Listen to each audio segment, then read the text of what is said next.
সকলকে নমস্কার জানিয়ে আমি এখানে আজ এনেছি আম সন্দেশ রেসিপি। এখানে 1 কিলো ফুল ক্রিম দুধের ছানা কাটিয়ে রেখেছি আমি, আর সেই ছানা হাত দিয়ে ডলে বড় দানাগুলোকে আমি ভেঙে রেখেছি।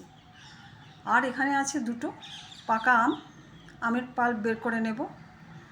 আর কড়াইয়ে আছে 1/2 লিটার দুধ, সেই দুধ আমি ফুটিয়ে আরও অর্ধেক করে কমিয়ে রেখেছি।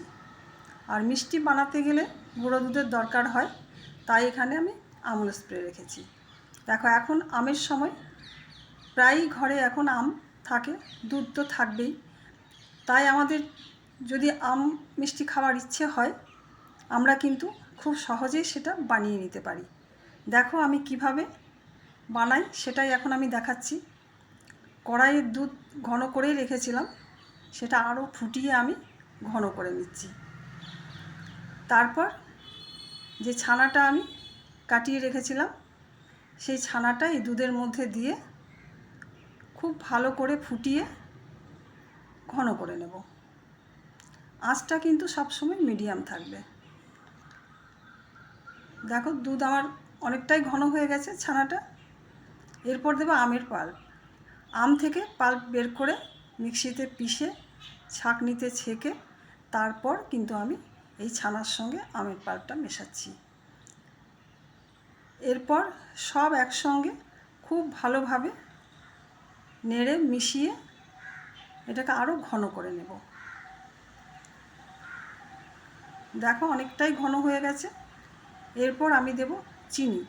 যেহেতু পাকা আমের মিষ্টি, আম তো মিষ্টি আছে, তাই চিনিটা আমি খুব একটা দিচ্ছি না।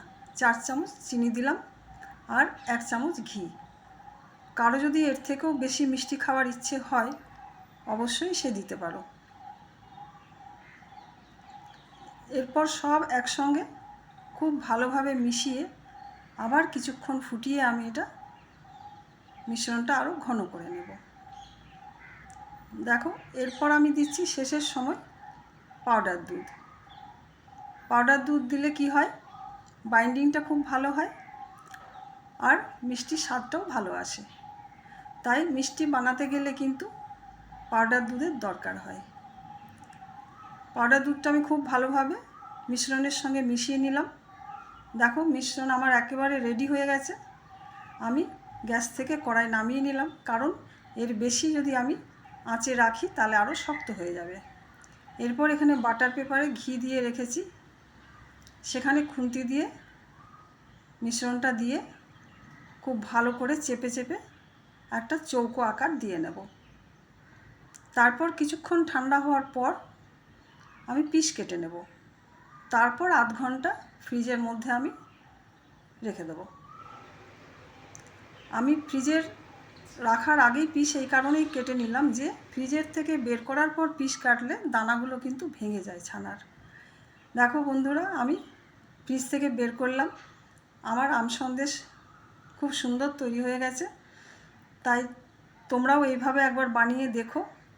আর যদি আমার এই রেসিপি তোমাদের ভালো লাগে, তাহলে আমাকে কমেন্টে অবশ্যই জানিও, আর লাইক দিয়ে শেয়ার করো।